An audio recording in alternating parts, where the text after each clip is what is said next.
Mari kita sama-sama membuka satu bagian dari firman Tuhan dari Yohanes pasal yang ke-12. Let us turn our Bible to John chapter 12, Ayat yang ke-44 sampai 50. verse 44 to 50. Yohanes pasal yang ke-12 ayat ke-44 sampai ayat yang ke-50. John chapter 12, verse 44 to 50. And Jesus cried out and said, "Whoever believes in me believes not in me, but in him who sent me. And whoever sees me sees him who sent me. I have come into the world as light, so that whoever believes in me may not remain in darkness. If anyone hears my words and does not keep them, I do not judge him, for I did not come to judge the world, but to save the world. The one who rejects me and does not receive my words has a judge. The word that I have spoken will judge him on the last day. For I have not spoken on my own authority, but the Father who sent me has himself given me a commandment, what to say and what to speak. And I know that his commandment is eternal life. What I say, therefore, I say as the Father has told me." Mari kita sama-sama tunduk kepala, kita masuk dalam doa. Let us bow our heads and pray.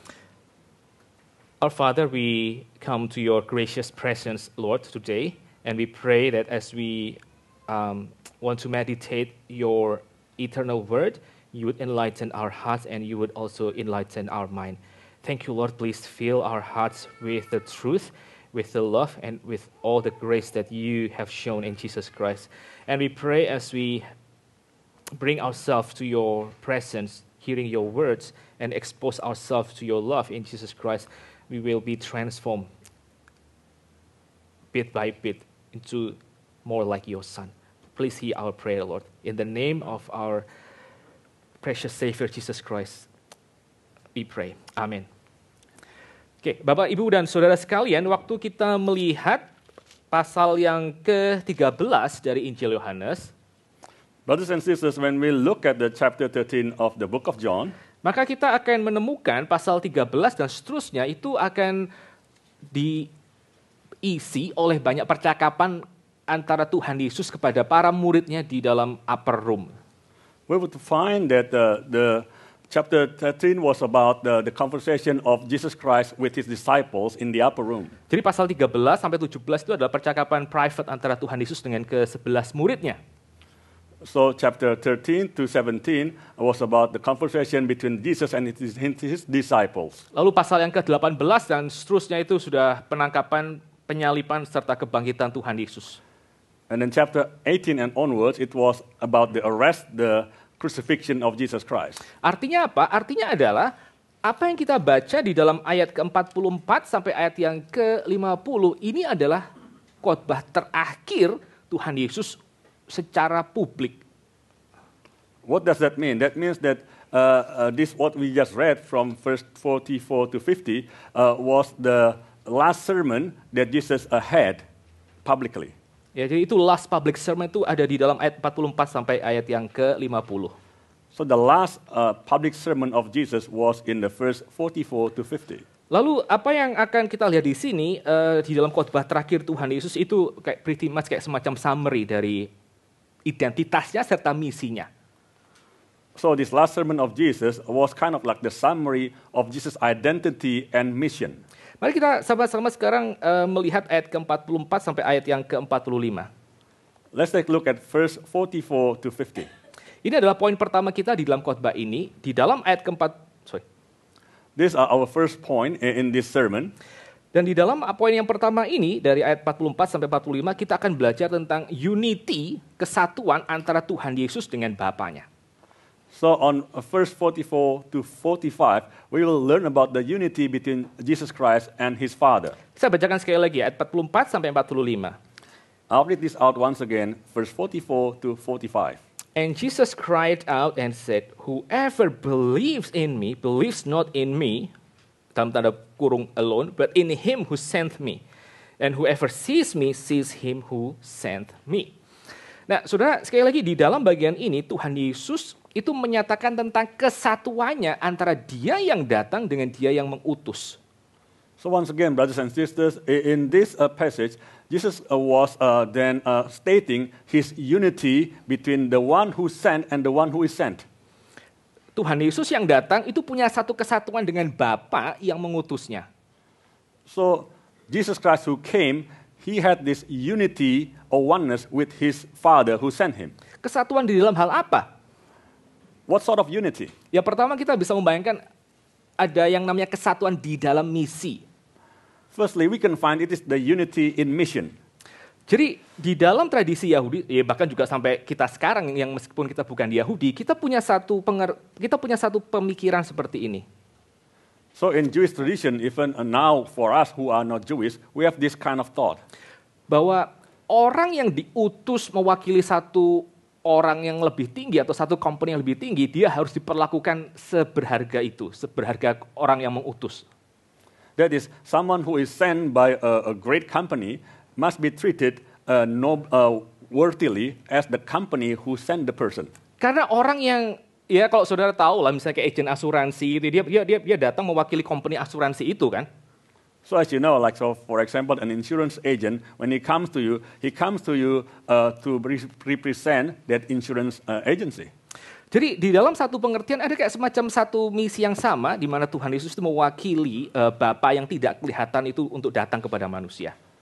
So likewise in this, that is the same. That is Jesus then was representing the Father to come to human beings. Dan kesatuan misi ini sendiri itu merupakan satu hal yang sangat-sangat penting, Bapak Ibu sekalian. And the oneness or unity in mission is very important. Saya ambil satu contoh ya. Tahun 1972 itu ada satu tragedi di Olimpiade Munich. Hari itu di Jerman masih barat. I take an example. In 1972, there was a tragedy in Munich Olympic. Di Jerman Barat. In West Germany. Yang terjadi hari itu tahun di Munich adalah itu ada atlet-atlet Israel yang mereka bertanding mewakili Israel, lalu akhirnya mereka ditawan oleh kelompok orang dari Palestina. So what happened at that time was that there were these Israelite athletes who were there representing Israel. They were then held hostage by the Palestinians. Lalu polisi-polisi di Jerman Barat hari itu tahun 1972 mereka berusaha untuk menyelamatkan atlet-atlet Israel yang sedang ditawan hari. And the German police at the time was trying to save them. Tetapi usaha dari polisi Jerman itu gagal, lalu akhirnya para orang-orang yang menawan atlet-atlet dari Israel ini mereka bunuh satu persatu atlet tersebut. But the effort of this German police failed, and finally these terrorists then killed these athletes one by one. Nah, karena akhirnya atletnya itu mati semua, atlet mewakili Israel itu mati di Olimpiade Jerman, maka akhirnya pemerintah Israel itu mereka langsung ambil tindakan tegas. Because these athletes of Israel died one by one in this situation. Then the Israel government then took this action. Yaitu mereka memerintahkan Mossad, itu agen rahasia Israel, untuk hand down satu persatu orang-orang yang menahan atlet-atletnya itu.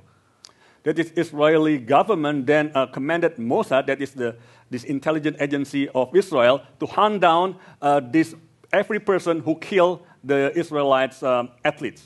Saudara, fakta bahwa Tuhan Yesus mewakili Bapa itu merupakan satu hal yang sangat-sangat penting. The fact that the Lord Jesus representing the Father is something that is very, very important. Dia sedang menjalankan misi yang Allah Bapa itu berikan kepadanya, dan itu sesuatu yang betul-betul sangat krusial. Because Jesus was carrying out the mission that the Father was giving him. And this was something very crucial. Karena apapun yang orang kerjakan kepada Tuhan Yesus, berarti mereka akan berhadapan dengan Allah Bapa. Because whatever people then respond to Jesus, that means they are responding to God the Father. Tapi kalau kita sebagai orang Kristen, kita hanya berhenti sampai di sini, bahwa Tuhan Yesus itu mewakili Allah Bapa, maka actually kita masih belum jadi betul-betul Kristen. But as Christian, if we just stop here, that is, we realize that Jesus Christ representing God the Father, we have not actually become a Christian. Karena kalau kita mau pakai itu ya logika seperti itu, maka sebenarnya para nabi juga mewakili Allah. Because if we want to just take that logic, actually the prophets were also representing God. Dan kalau kita hanya berhenti bahwa Tuhan Yesus itu punya satu kesatuan misi dengan Bapanya, maka itu akan membuat kita mungkin juga nggak akan terlalu beda jauh misalnya dengan Jehovah Witness itu. If we only acknowledge that Jesus had the same mission with his Father, we're probably not that much different from Jehovah's Witnesses, perhaps. Tapi kalau saudara melihat terang di dalam Injil Yohanes, maka kesatuan antara Tuhan Yesus dengan Bapaknya itu bukan hanya di dalam misi yang sama. But in the Gospel of John, the unity between Jesus and his Father was not only limited in the sameness or oneness of mission. Ayat ke-45 Tuhan Yesus mengatakan, siapa yang melihat aku, melihat dia yang mengutus aku. Jesus said in verse 45 that whoever see me sees the one who sent me. Dalam ayat pasal yang ke-14, I think Philip ya tanya, show us the Father, Lord, and it will be enough for us. Tunjukkan kepada kami Bapa, maka itu cukup bagi kami. Apa yang dikatakan Tuhan Yesus?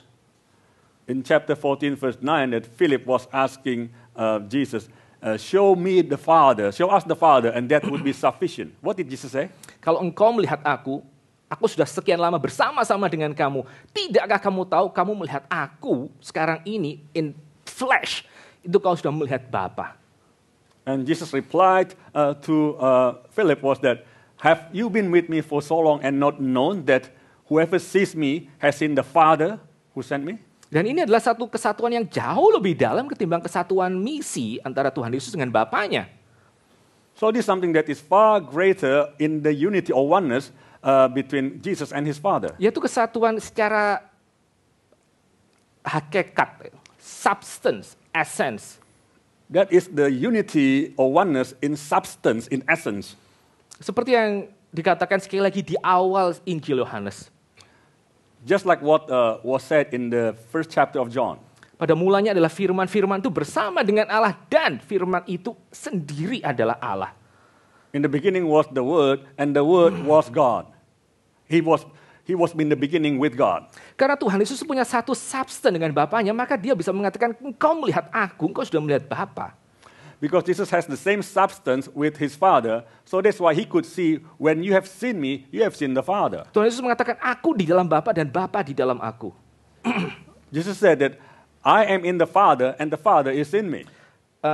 Satu kali ada satu orang teolog yang juga mengerti musik yang namanya itu Jeremy Bagby. One day there was a person who understood music by the name of Jeremy Baxby. Like he's a theologian, but he's also a musician. Namanya Jeremy Bagby. He's a theologian as well as a musician. His name is Jeremy Baxby. Lalu Jeremy Bagby itu dia punya pemikiran seperti ini.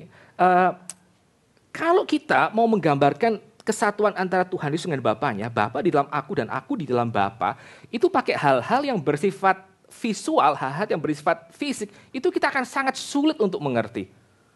He said that if you want to depict the unity between God the Father and God the Son, if we just using the physical things, it will be hard to depict the situation.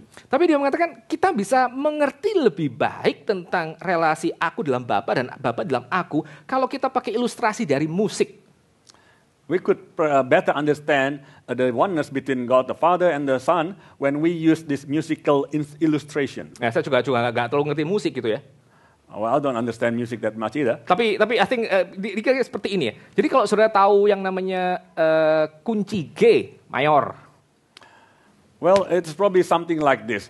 If you understand this G major key. Key atau chord ya? Key. Oke, key. Beneran kunci. Oke, kunci G mayor. You understand the key, musical key, G major. Nah, kunci G mayor itu terdiri dari tiga not. This G major key consisted of 3 notes. Kalau nggak salah do mi sol ya, 1 3 5 gitu. Ya betul Bu. Oke, chord. Do mi sol is it? Oke, do mi sol. I think it's like the do mi sol. Nah, waktu orang itu pencet chord G, kunci G pakai do mi sol bersama-sama, when someone press the chord G, do mi sol together, maka saudara waktu dengar do mi sol itu dipencet bersama-sama, maka saudara in a way, saudara masih bisa bedakan, oh ini ada do, mi, dan sol. Tapi at the same, in a way you can still distinguish that there is this do, mi, and sol sounding together. However, tapi karena ini adalah dunia musik ya, maka saudara pada saat yang sama, saudara bisa membedakan do, mi, sol misalnya, tapi saudara juga pada saat yang sama pula, saudara bisa kayak sense, iya di dalam do itu ada kayak mi-nya juga ada solnya, dalam mi juga ada do dan sol dan seterusnya dan seterusnya. Itu sesuatu yang kita tidak bisa dapati di dalam misalnya dunia yang bersifat fisik. Ya. Yeah, because it's a musical world, so you could sense that with do, mi, sol, when they are pressed together, in do there is mi, in mi there is do, or in mi there is sol. There's like intermixing with one another. Ya, saudara, tentu saja kita nggak bisa terlalu elaborate, terlalu jauh, karena at some point ilustrasi musik juga akan tidak bisa menjelaskan tentang Allah Tritunggal.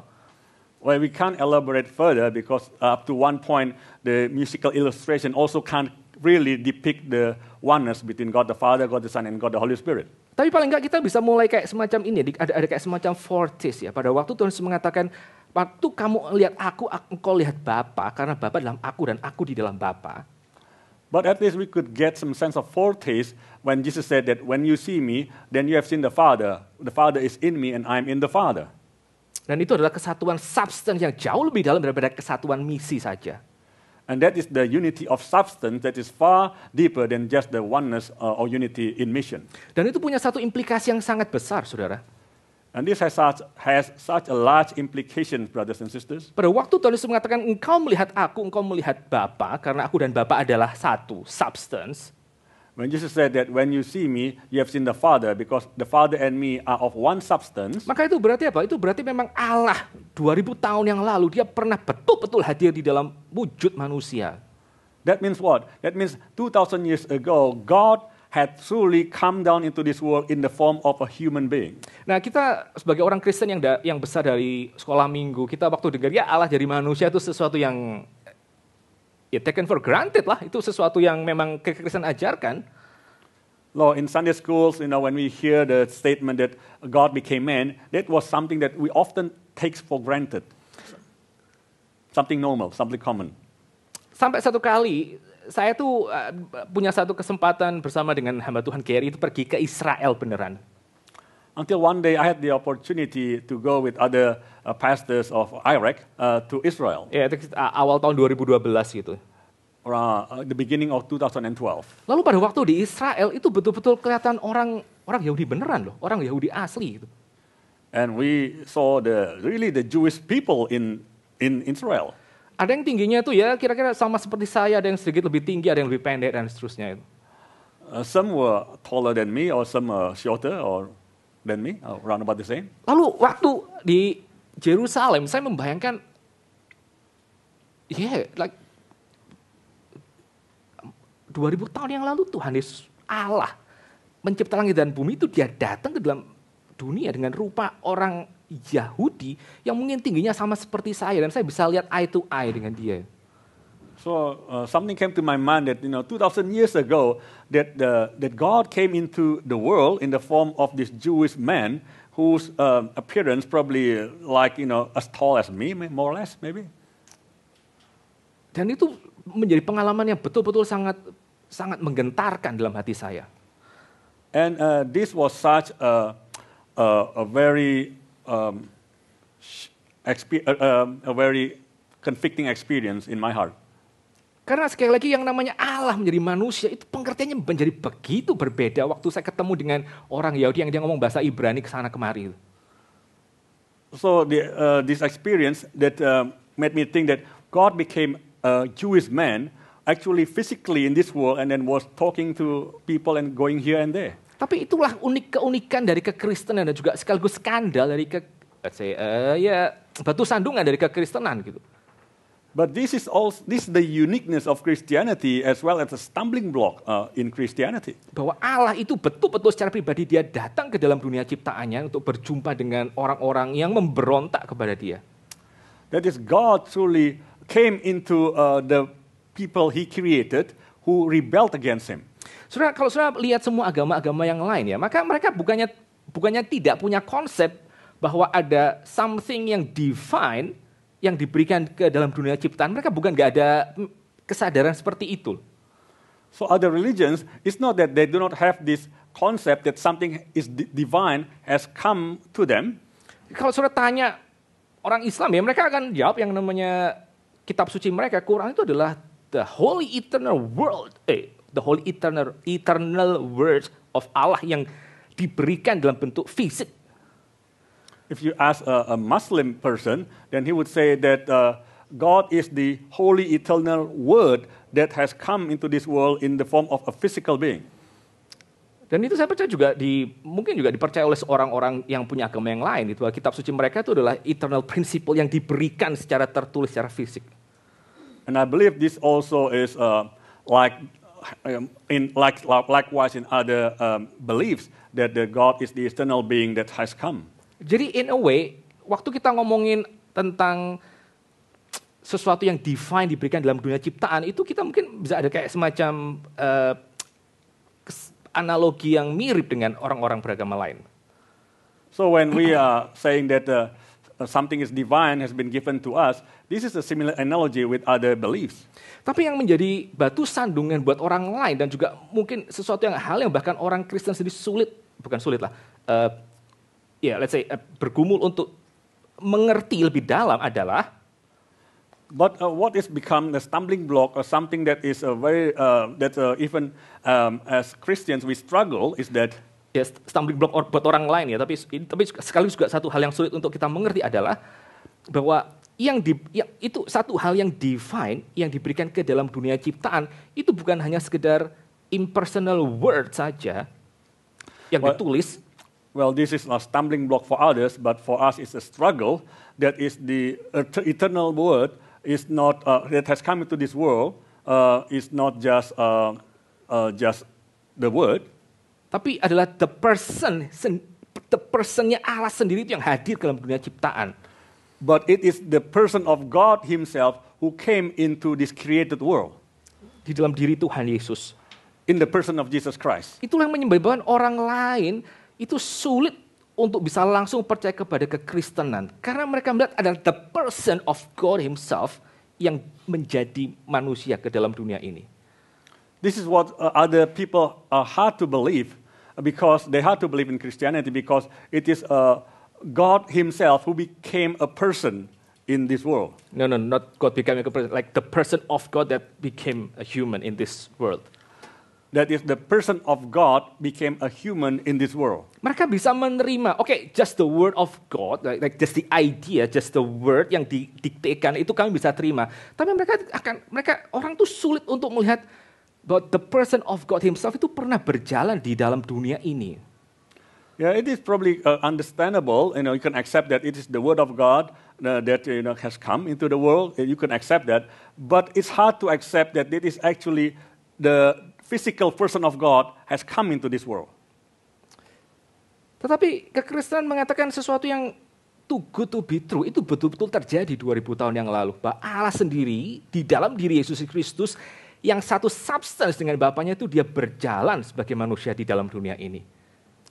But this is actually what has happened 2000 years ago. That is God who is in the human flesh, Jesus who has the same substance with the Father, they actually walk in this earth 2000 years ago. Dan itu punya satu implikasi yang sangat indah bagi kita orang Kristen. And this has such a wonderful implication for us as Christian. Bahwa di dalam hidup ini kita punya kesempatan untuk kita betul-betul berjumpa dengan diri Tuhan di tengah semua keberdosaan kita. That is, in this world, we have the opportunity to meet with the person of God in our sinfulness. The person of God Himself itu karena dia pernah datang ke dalam dunia ini, bukan just idea or words yang didiktekan.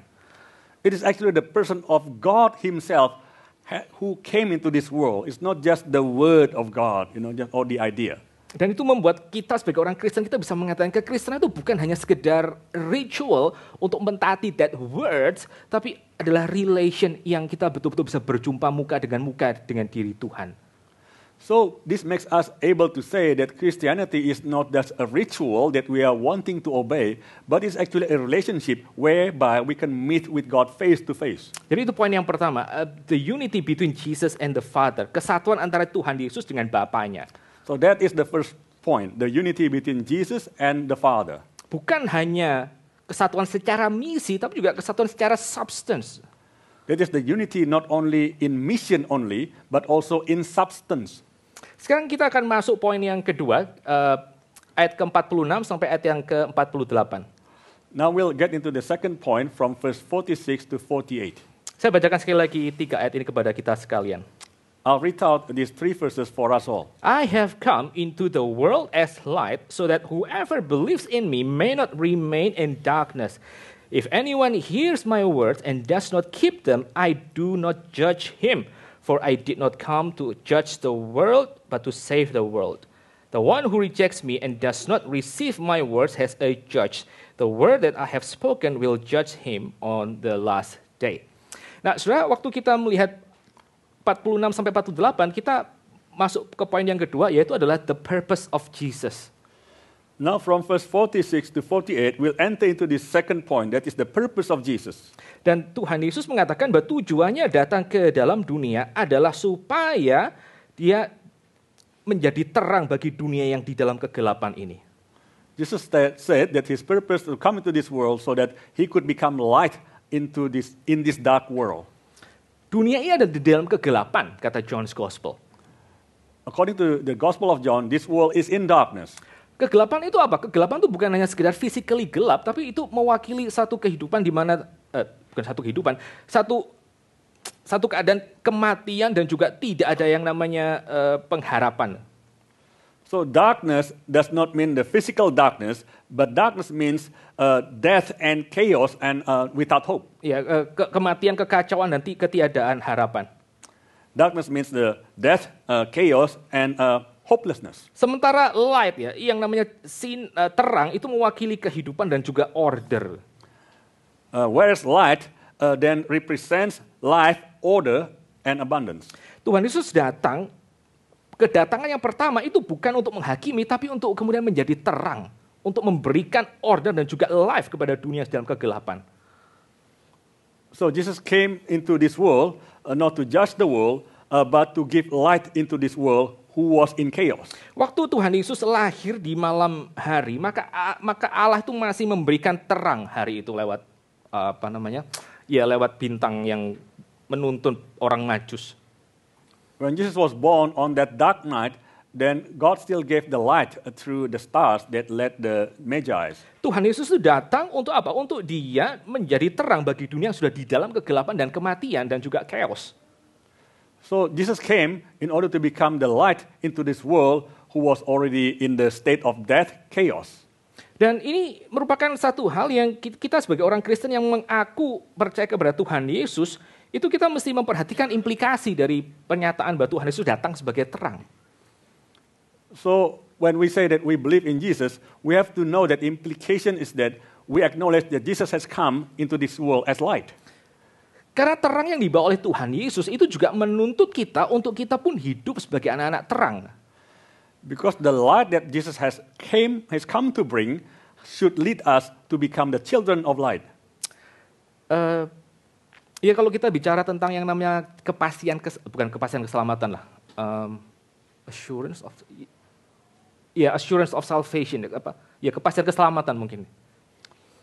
When we talk about the assurance of salvation, ini merupakan satu hal yang kita mesti gubuli dengan lebih dalam ya, Bapak Ibu. This is something that we must then contemplate profoundly. Karena memang satu sisi kita sebagai orang Kristen mengatakan bahwa perbuatan saya itu tidak menjamin keselamatan saya.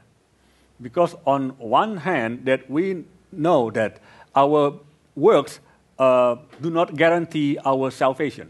Tapi satu sisi kalau kita betul-betul sudah diselamatkan, maka harusnya kita itu hidup di dalam terang. But on the other hand, we must know that when we have truly been saved, we must live in the light. Live in the light itu apa? Ya live in like morally upright. Karena kita sudah selamatkan, kita menjadi orang yang secara etika, secara moral itu bertumbuh memang. What does it mean by living or walking in the light? That is living in the way that are morally upright as people who have been walking in the light. Ada orang-orang yang mereka berusaha untuk meyakinkan diri mereka itu selamat, lalu mereka berusaha untuk berbuat sebaik mungkin untuk assure diri mereka bahwa mereka adalah orang yang memang sudah diselamatkan. But there are also other people who want to make sure that they are saved people, so they want to try their best to do good in order to ensure that they have been saved. Satu sisi itu merupakan satu hal yang kasihan gitu ya. Karena orang berusaha untuk meyakinkan diri selamat dengan mereka berusaha sebaik mungkin, try to perform apa yang Tuhan itu try to perform untuk menjustify diri kita sendiri. This is such a pitiful situation because this person is trying to convince himself by performing good works that he thinks would please God. Sama seperti kayak iklan-iklan kalau di Indonesia dulu, iklan-iklan kayak penyedap itu, kayak iklan-iklan what is penyedap? Apa? MSG, MSG. Like the advertisement in Indonesia on MSGs, for example. Mesti pakai MSG ini gitu kalau bang masak supaya apa? Supaya lebih disayang suami, misalnya gitu.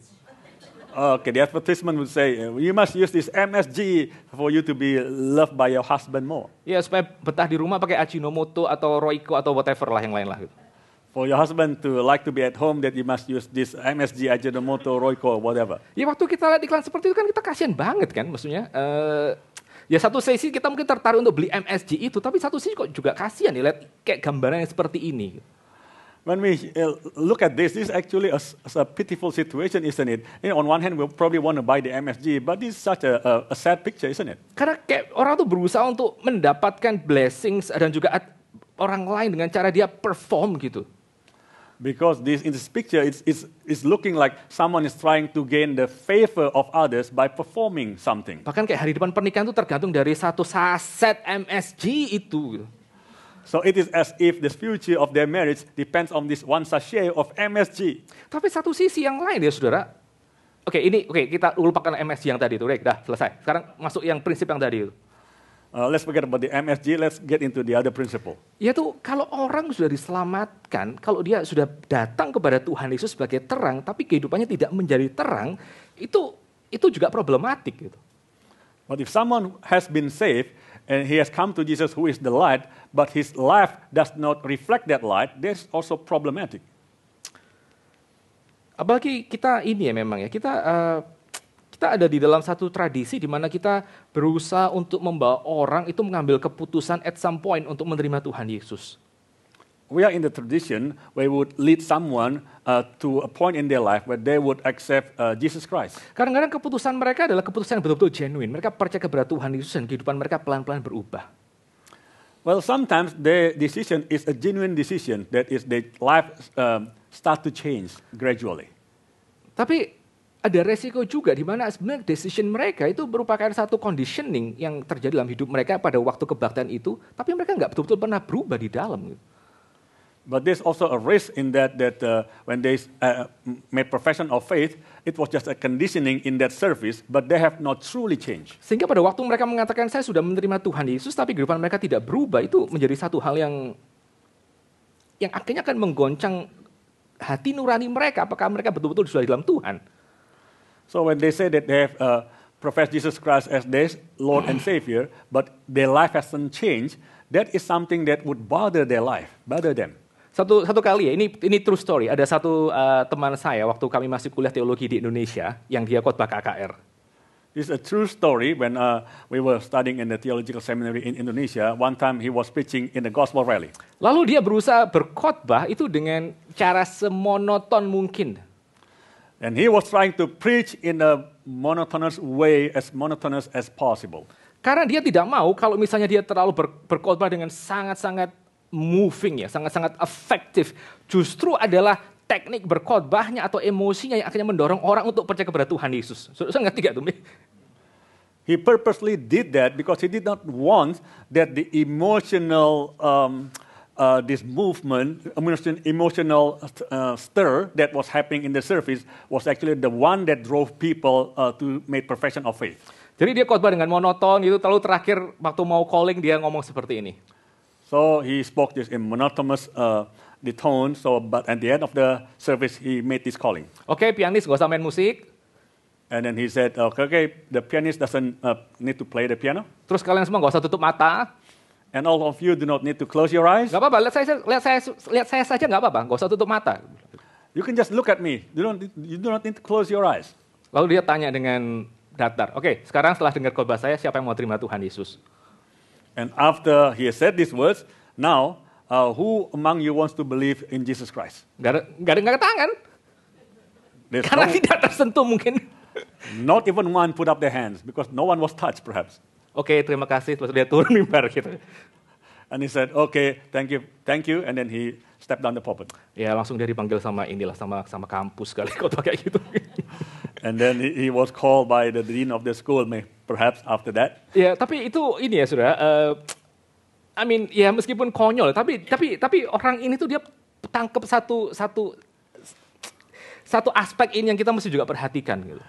Well, it might sound ridiculous, but however, this person has actually caught this one aspect that we must also pay attention to. Meskipun perubahan perbuatan baik itu tidak menjamin keselamatan kita karena itu sepenuhnya milik Allah. Although the good work do not guarantee our salvation because this completely belongs to God. Tapi perubahan hidup itu tetap harus ada. Nevertheless, the transformation of life has to exist. Karena Tuhan Yesus sendiri mengatakan dia datang sebagai terang. Because Jesus said he came as the light. Dia datang sebagai terang. He came as the light. Yang berikutnya waktu kita melihat Tuhan Yesus mengatakan dia datang sebagai terang, Tuhan Yesus mengatakan juga dia bukan datang untuk menghakimi. Tapi, okay. Next point, after he said that he came as the light, he also said that he came not to judge. Tapi akan ada waktunya di mana penghakiman itu datang. But there will be a time where judgment would come. Adalah perkataan Tuhan Yesus sendiri yang akan menghakimi dia dan Bapa akan menghakimi orang ini. It is the word of Jesus himself who would judge the people and the Father would judge the people. Saudara, satu kali kelak ya kita akan ada di dalam penghakiman Tuhan. Brothers and sisters, one day we will be under the judgment of God. Nah, orang-orang sekarang itu mereka menolak adanya ide tentang keberadaan Allah, existence of God, karena mereka tahu kalau ada Allah, mereka akan dihakimi. So people nowadays reject the existence of God because they know if they accept the existence of God, then they will be judged one day. Ya, orang menolak yang namanya konsekuensi, ada judgment yang diberikan atas hidup mereka. People refuse to accept this judgment of the consequences of their life. Ya, saya pernah ketemu beberapa kali itu orang-orang Indonesia yang pindah dari Indonesia ke Australia. I've met a few Indonesian people who moved from Indonesia to Australia. Anak-anak muda yang kuliah ke Australia. The young men who went to school to study in Australia. Lalu setelah di Australia mereka akhirnya hidup bersama, itu what is it? Living together. Living together? Kumpul kebo apa sih? Living together. And once gathering of the cows. Once they moved to Australia, they live in Australia, then they were living together with their girlfriends, boyfriends, Karena apa? Karena di Australia nggak ada orang ngejudge loh. Nggak digrebek FPI atau apa RT itu nggak ada di Australia itu. Why? Because there's freedom in Australia. No one would judge them. No one would raid into their apartments. Terus yang lucu adalah reaksi dari orang tua mereka tuh juga nggak sehisteris kalau misalnya anaknya tuh kumpul kebo di Indonesia gitu.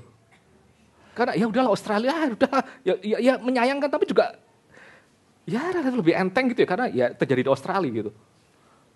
However, the strange thing is that the reaction of their parents are not as so shocked as if compared to their children would be doing this in Indonesia. Karena because they think it's Australia, okay, different. Western. Relatif di Australia itu nggak ada judgment untuk hal-hal seperti ini. Sebenarnya Indonesia itu very very harsh. Why? Because there's no judgment in Australia, whereas in Indonesia this thing would be very condemned. Jadi kita bisa bayangkan ya orang menolak adanya ide bahwa Allah itu ada karena mereka tahu nanti akan ada consequence of judgment yang akan terjadi atas hidup mereka. Mereka ingin hidup free. So once again, people reject the existence of God because they want to live a free life. They do not want to have a judgment day. Kita tuh menolak, kita tidak ingin kita dihakimi.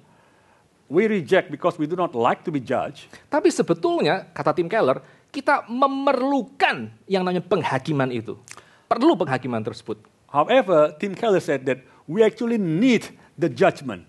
Karena apa? Nah, ini menarik sekali ya. Karena apa? Why? Karena kalau tidak ada yang namanya penghakiman, because if there was no judgment, orang mungkin merasa hidup mereka free. Then they would feel that they are free.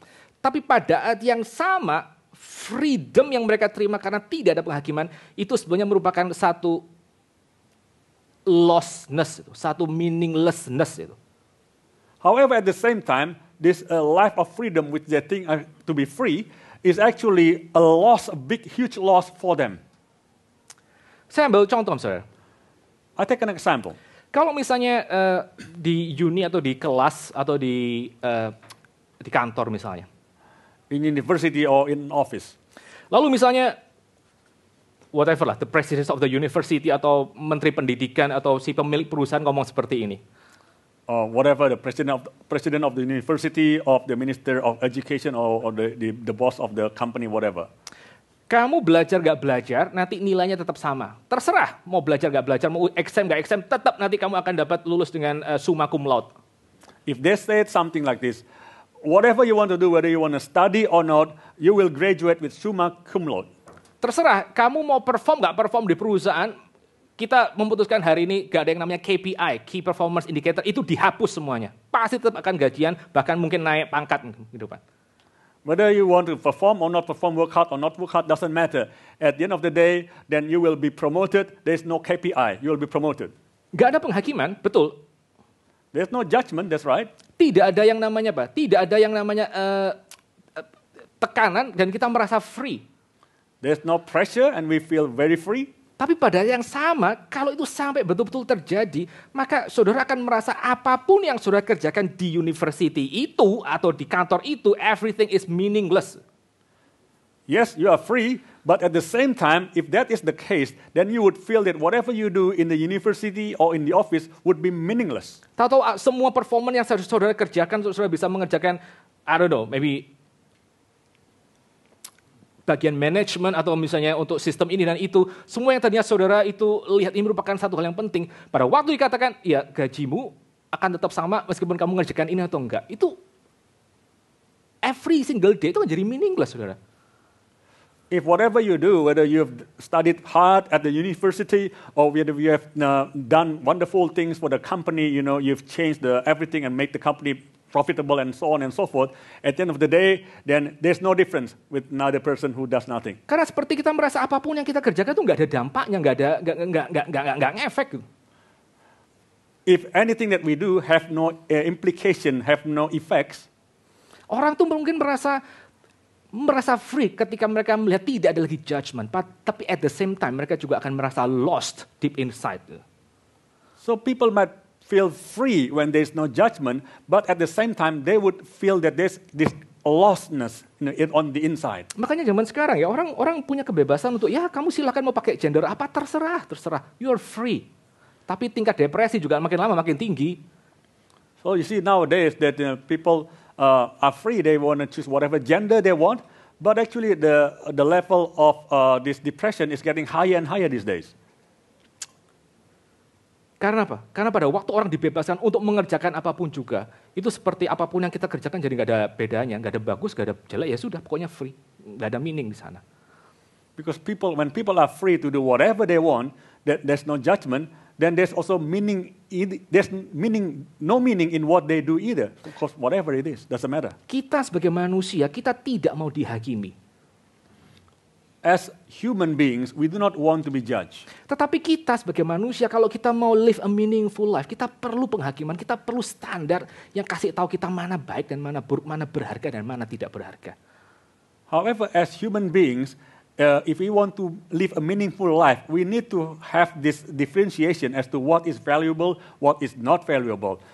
Pada waktu Tuhan Yesus mengatakan, aku datang sebagai terang ke dalam dunia yang gelap ini, when the Lord Jesus said that I came into this world as the light, dia mentransformasi kehidupan kita yang ada di dalam pertentangan antara takut akan penghakiman, tapi satu sisi juga butuh penghakiman. He resolved this issue in our life, where on one side we are afraid of judgment, but on the other hand, we also need the judgment. Dengan cara apa? By what way? Dengan cara dia sendiri datang sebagai terang untuk menghadapi penghakiman yang harusnya jatuh atas kita, itu dia terima di atas pundaknya. By him coming as the light to receive upon himself, to take upon himself the judgment that we were supposed to receive. Pada waktu Tuhan Yesus disalibkan, maka saudara lihat apa yang terjadi. When Jesus was crucified, you saw what happened. Kegelapan itu turun di siang hari dan semua orang tidak mendapatkan yang namanya terang. Darkness came in the noonday and no one could see the light. Di atas kayu salib Tuhan Yesus absorb the judgment itu. absorb yang namanya death and chaos itu di atas dirinya. On the cross, Jesus accepted the judgment, the death and chaos was upon him. Sehingga karena kita di dalam Kristus, kita tidak usah lagi takut menghadapi penghakiman. Because we are in Christ, we no longer need to fear the judgment. Tanpa kita kehilangan satu kesadaran akan adanya standar yang sangat tinggi tersebut. Sudah ngerti nggak? Without us having to lose of this existence of this highest standard. Kita bisa menghadapi penghakiman tersebut. Kita tahu ada hal yang berharga yang kita harusnya capai. We could face that judgment because we realize that there's something that's very valuable that we should actually achieve. Karena judgment itu sudah turun terlebih dahulu di atas Tuhan Yesus. But that judgment has already come upon Jesus Christ first. Di dalam kultur yang sekuler kita mengatakan, okay, no judgment, so no God at all. No God, no judgment. In the secular culture, then there's no God, so there's no judgment. Tapi di dalam kekristenan kita bisa mengafirmasi, yes, ada Allah dan juga ada judgment. But in Christianity, we can affirm that yes, there is God and there is judgment. Kita bisa mengaffirm, ya, kita ada judgment dan memang ada standar memang. We can affirm yes, there is judgment, there is a standard. Tapi kita tidak terteror lagi karena Tuhan Yesus sudah mati bagi kita di atas kayu salib. Yang namanya kegelapan itu sudah turun ke atas diri Tuhan Yesus. But we no longer need to be terrorized by this because the judgment has come upon Jesus Christ. Beberapa waktu yang lalu ada waktu pimpin persekutuan pemuda di sini ada kemudian yang tanya gitu kan. Oke, kalau semua penghukuman saya itu sudah ditimpakan ke atas Tuhan Yesus, lalu apakah kita sebagai orang yang sudah di dalam Tuhan Yesus kita boleh berbuat seenaknya gitu? In the Indonesian Student Fellowship, at that time, there was one person who asked then, if Jesus has taken upon himself all of our judgment, then can we live in the whatever way we want? Ya, masuk akal juga kan pertanyaan seperti itu. Kalau semua penghakiman sudah turun ke atas Tuhan Yesus, terus kita dibenarkan, lalu apakah perlunya lagi kita berbuat baik dan seterusnya? Well, that question made sense actually. If then we have been forgiven because Jesus has taken upon himself all of our punishment, then what's the use for us to continue to do good? Oke, 3 response ya untuk pertanyaan seperti ini yang mungkin kita juga semua mungkin juga tanyakan. Okay, there are 3 responses to this question that we perhaps all also ask. Yang pertama, saudara, the first one, berita Injil yang sejati itu selalu punya resiko seperti itu. The true message of the gospel has such risk. Paulus sendiri pada waktu dia preach the gospel di kitab Roma, dia juga menghadapi pertanyaan yang sama. Apakah kita berarti bisa terus berdosa kalau ternyata Tuhan sudah membenarkan kita? In the book of Romans, Paul also encountered these questions. Jadi pada waktu orang bisa bertanya, hang on, setelah saya dengar berita seperti ini, apakah berarti saya bisa berdosa sepuas-puasnya? Itu adalah satu indikasi saja. Mungkin berita yang dia dengar, berita Injil yang dia dengar itu mungkin adalah berita Injil yang sejati gitu. Okay, when someone then asks this question, that after I've received this forgiveness, Jesus has taken upon himself all of my sins, then whether I could do whatever I want. Well, he probably has received the true gospel. Ya, just one indication. Mungkin adalah berita Injil yang benar. Karena itu yang diantisipasi juga oleh Rasul Paulus. Well, just one indication that he might have received the true gospel because this is what also Paul indicated. Tapi yang kedua, pertanyaan, kalau saya sudah di dalam Tuhan Yesus, apakah berarti saya bisa berdosa sebebas-bebasnya? But the second question, if I'm already in Jesus Christ, can I sin whatever I want? Itu menandakan apa? What does this show? Itu menandakan bahwa kita tuh punya satu asumsi bahwa yang namanya hidup yang saleh itu should be driven by fear. Ngerti nggak? Makanya kita tanya, loh sekarang kalau fear-nya nggak ada, terus saya perlu apa lagi saya hidup suci? Ngerti nggak itu? So this statement, actually based this premise or the understanding that actually this person has not understood the true meaning of the gospel because he's thinking that now it's actually be driven by fear. So now I do not have fear anymore. My sins have been taken upon by Jesus, so I can do whatever I want. Yeah, so that kind of question to betrays your assumptions that godly life should be driven by fear instead of by gratitude. Tapi yang ketiga, saudara, kalau saudara betul mengerti tentang yang namanya seluruh kisah Injil, But the third point, if you understand the whole story of the gospel, maka harusnya yang namanya kisah Injil anugerah itu semakin lama semakin memperlihatkan kepada saudara the beauty of the Savior rather than the attractiveness of the sin. If you understand the whole story. so the whole story of the gospel should actually show you the beauty of the Savior rather than the graveness of the sin. Poin yang kedua, saudara, Tuhan Yesus datang untuk menjadi terang bagi dunia yang di dalam kegelapan. The second point, brothers and sisters, Jesus came into the dark world to become light. Dan di atas kayu salib dia yang adalah terang dunia, dia absorb itu, semua kegelapan tersebut ke atas dirinya. And on the cross, he absorbed all the darkness upon himself. Sehingga kita sebagai orang-orang Kristen, kita bisa menghadapi penghakiman karena kita tahu kita sudah di dalam dia. That's why as Christian, we can face the judgment because we know that we are already in Christ Jesus. Lalu bagian yang terakhir hari ini kita akan lihat sama-sama ayat 49-50. Sekali lagi saya bacakan. And the last portion from verse 49 to 50, I'll read it out For I us have all. not spoken on my own authority, but the Father who sent me has himself given me a commandment, what to say and what to speak, and I know that his commandment is eternal life. What I say, therefore, I say as the Father has told me. Poin yang ketiga yang kita pelajari di dalam bagian ini itu adalah obedience dan juga humility Tuhan Yesus kepada di hadapan Bapaknya. The third point that we want to learn from this portion is the obedience and humility of Jesus to his Father. Apapun yang dikatakan oleh Bapaknya, itu yang disampaikan oleh Tuhan Yesus kepada kita. Whatever the Father told him is what Jesus told us. Dan Bapaknya dikatakan dia sudah memberikan yang namanya commandment, perintah. And the Father has given him a commandment. Dan commandment itu dikatakan adalah eternal life, ayat yang ke-50. And the commandment was eternal life in the verse 50.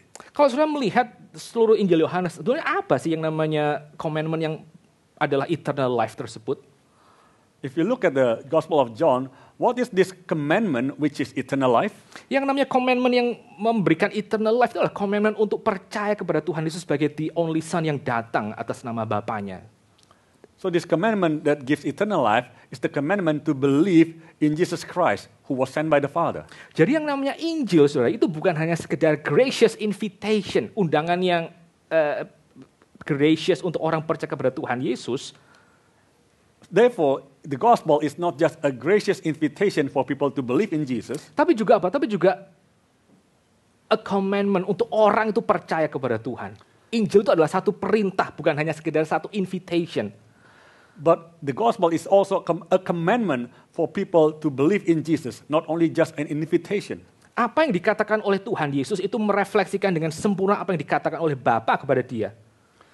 Because what Jesus said reflects perfectly what the Father said to him. Dan perintah dari Allah Bapa yang kita dengar melalui Tuhan Yesus adalah supaya orang percaya dan beriman kepada Tuhan Yesus.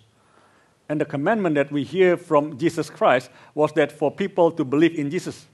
Dan yang menjadi satu keindahan di sini, saudara, pada waktu orang itu mentaati perintah Tuhan Yesus untuk percaya kepada dirinya, maka kepada orang itu yang namanya keselamatan itu ya, yang namanya keselamatan itu sendiri dipegang dan disecure oleh Bapa dan Tuhan Yesus. So what's beautiful about this is that when the person truly believes in the commandment and keep the commandment, that is to believe in Jesus, then his salvation is safely secured and held by the Father and Jesus. Saya minggu ini belajar mulai ngerti satu hal ya. So this week I have come to understand this one thing. Bahwa semakin kita tuh mendapatkan anugerah yang besar, semakin kita mendapatkan gift yang besar, the greater gift we receive, maka semakin susah kita tuh untuk keep that gift. then the harder it is for us to keep that gift. Saya ambil contoh misalnya gitu ya. I'll take an example. Kalau saudara komitmen misalnya ya, untuk kemudian kayak beli rumah gitu. If you commit yourself to buy a house, for example, dan itu komitmen yang luar biasa besarnya, and that is a huge commitment, tapi juga sekaligus itu ya, gift. Kalau orang misalnya bisa beli itu gift misalnya. but this is also a great gift if someone Saudara could bisa afford bayangin it. tuh, bisa bayangin. Itu untuk saudara keep, itu misalnya rumah, itu saudara akan komit 30 tahun misalnya ke depan. 30 tahun ke depan. The next 30 years engkau commit untuk berjuang untuk itu. So in this case, that person would have to commit themselves for 30 years afterwards, to keep that commitment. Ya 30 tahun itu waktu yang sangat panjang. Itu anything could happen in between itu, saudara. Anything could happen in those 30 years. 30 years of commitment to pay for the mortgage is a huge commitment, to keep that commitment for 30 years. Iya, jadi kayak misalnya beli rumah tuh lain sama orang beli permen karet. Yeah, so you can see that buying a house is different from buying a candy. Yang saudara bisa buang kapan saja kalau perlu ya saudara, lalu kemudian saudara bisa simpan di kulkas dan saudara bisa juga mungkin rasa nggak penting banget, saudara bisa bagi pada orang lain misalnya gitu. Candy you can just throw it away if you don't like it, or you can put it in the fridge, or you can give it away. Lalu apa lagi misalnya? Ambil aja contoh soal itu kesehatan misalnya. What else? Let's take another example, health, for example.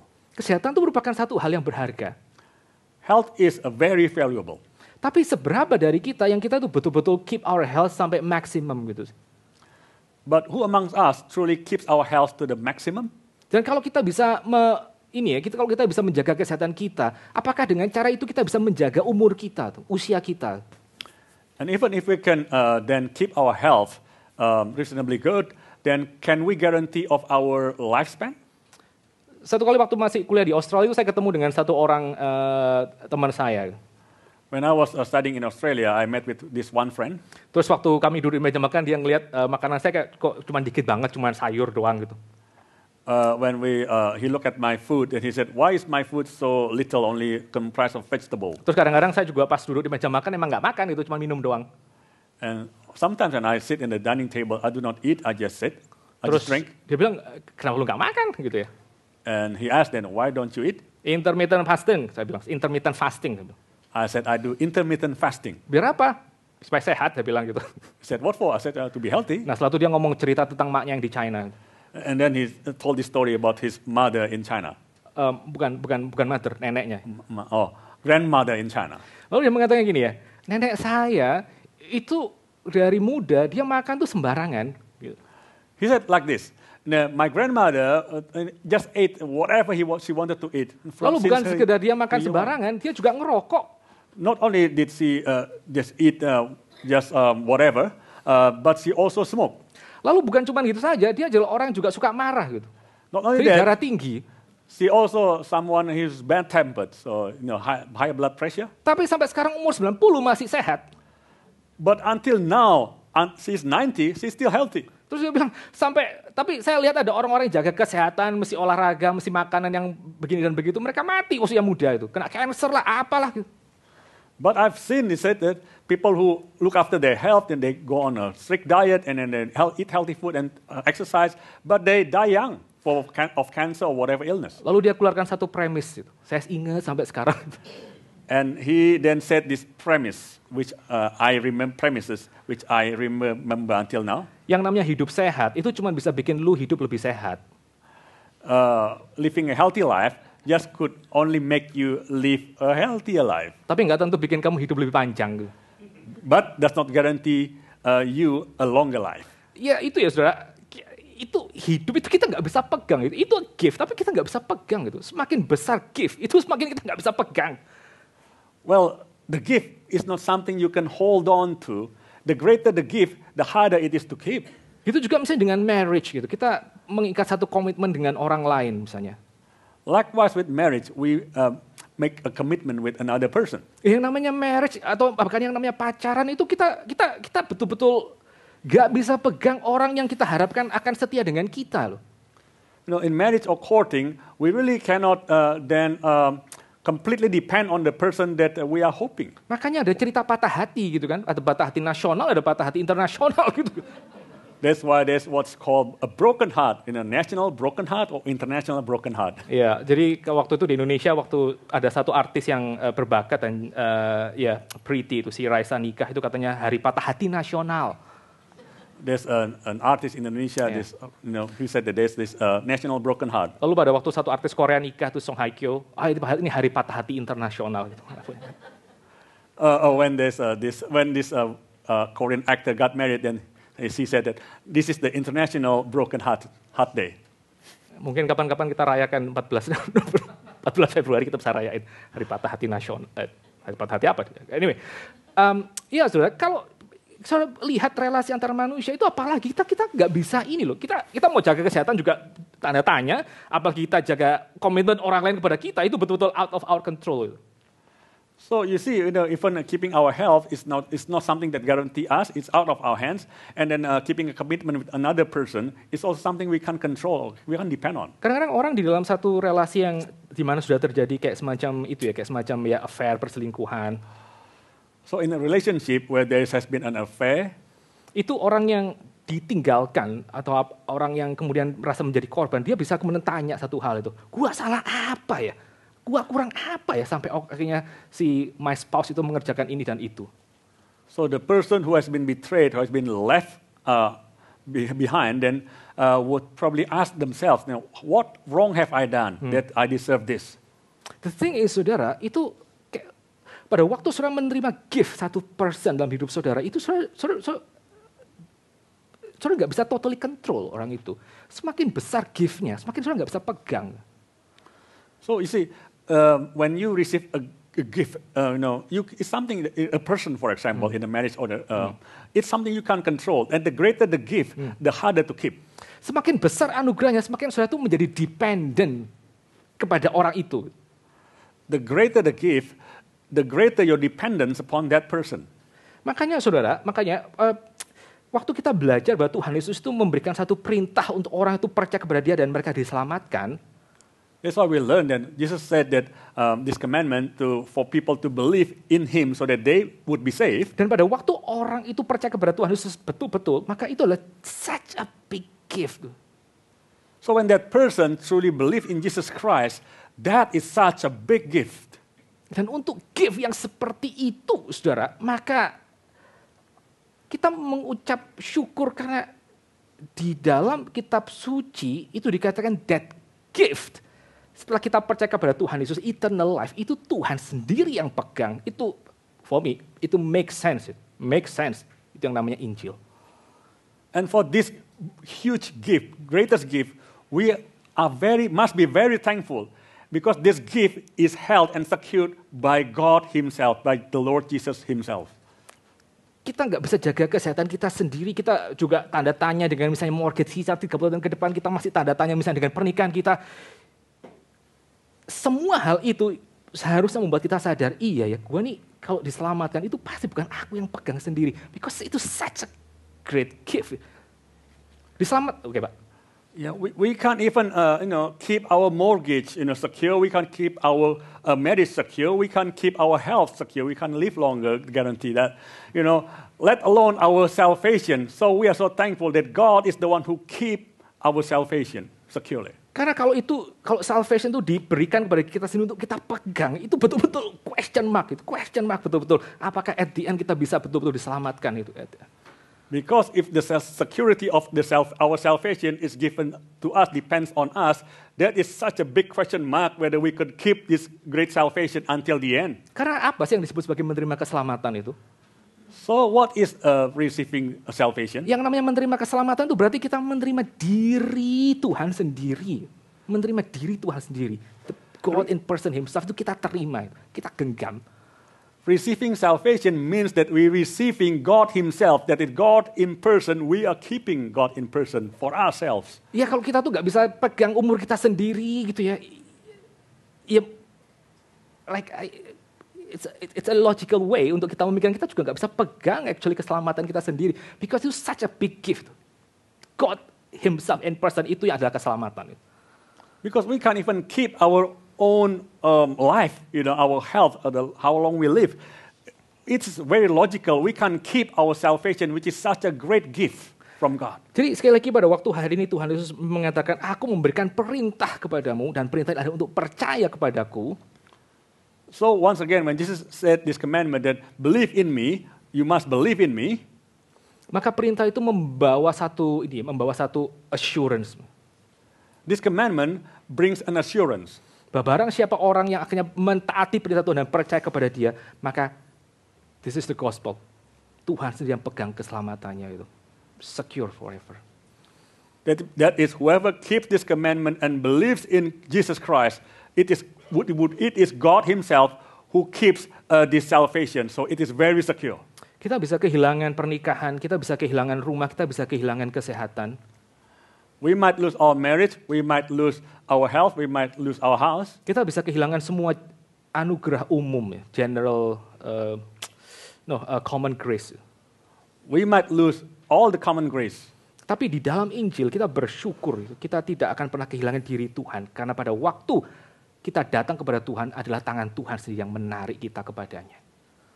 But in the gospel, we are thankful to God because we'll never lose God Himself. Because in the gospel, it is God Himself who keeps that salvation. Bila kiranya kita boleh menjadi orang-orang Kristen yang semakin lama semakin mengasihi Tuhan Yesus. Let us grow to be a Christian who love Jesus Christ more and more. Mari kita sama-sama tunduk kepala. Let us bow our heads.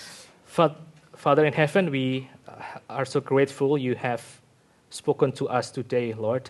And we pray as we have meditated the last public sermon of Jesus Christ, we will find our hearts lifted up to adore you and to be in such a deep gratitude, Lord. Thank you, Lord, for giving us your own Son to our life, Lord. Thank you for securing our salvation to us. Thank you for your unwavering commitment to be our Savior, Lord.